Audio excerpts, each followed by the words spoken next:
او جگر کیسا ہے یار؟ میں تو ٹھیک ہوں، آپ سناؤ ٹھیک ہو؟ جی جی میں تو بالکل ٹھیک ہوں، زبردست۔ تیرے بھائی کی تو ایسی زندگی گزر رہی ہے کہ بس کچھ بتا نہیں سکتا۔ اچھا، واہ بھائی واہ، وہ کیسے؟ ارے بھائی جاب ہے اپنی، تیرے کو تو پتا ہے، جا کے اے سی میں دفتر میں بیٹھنا ہوتا ہے اور کیا۔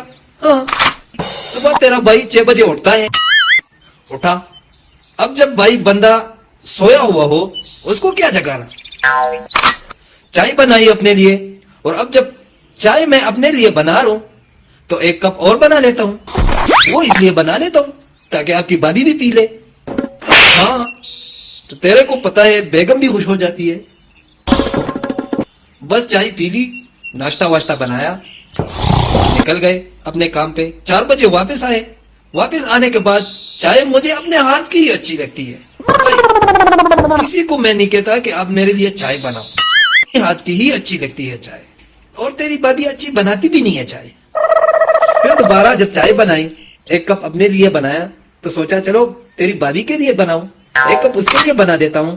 اور مجھے پتا ہے بنانے کا تو مجھے بچپن ہی سے شوق تھا، یہ کام تیری بھابھی کا نہیں۔ ہاں اپنی مرضی چلتی ہے گھر میں، ہاں اپنی ہی مرضی۔ میں پکاتا ہوں جو بھی پکاتا ہوں، اب جب پکا دیا تو تیری بھابھی کو بھی دے دیتا ہوں، باقاعدہ یہ بھی ایک ٹیلنٹ ہے۔ اور بعد میں یہ پوچھتا بھی ہوں کہ سنا بھائی کیسا ہے کھانے کا ٹیسٹ، اور وہ بھی آگے سے کہتی ہے آپ کے ہاتھ جیسا ذائقہ واہ کسی کا ہی نہیں۔ رات کو جو ہے نا بھائی میرے کو نیند نہیں آتی جب تک میں گھر کے کام نہ کروں، اور کوئی کام تو ہوتا ہی نہیں، تو میں بیگم کو کہہ دیتا ہوں کہ برتن تو میں ہی دھوؤں گا، برتن میں نے ہی دھونے ہیں بھائی۔ ہاں بس یہی ہے، اچھی زندگی گزر رہی۔ اور تو سنا تیرا کیا حال ہے؟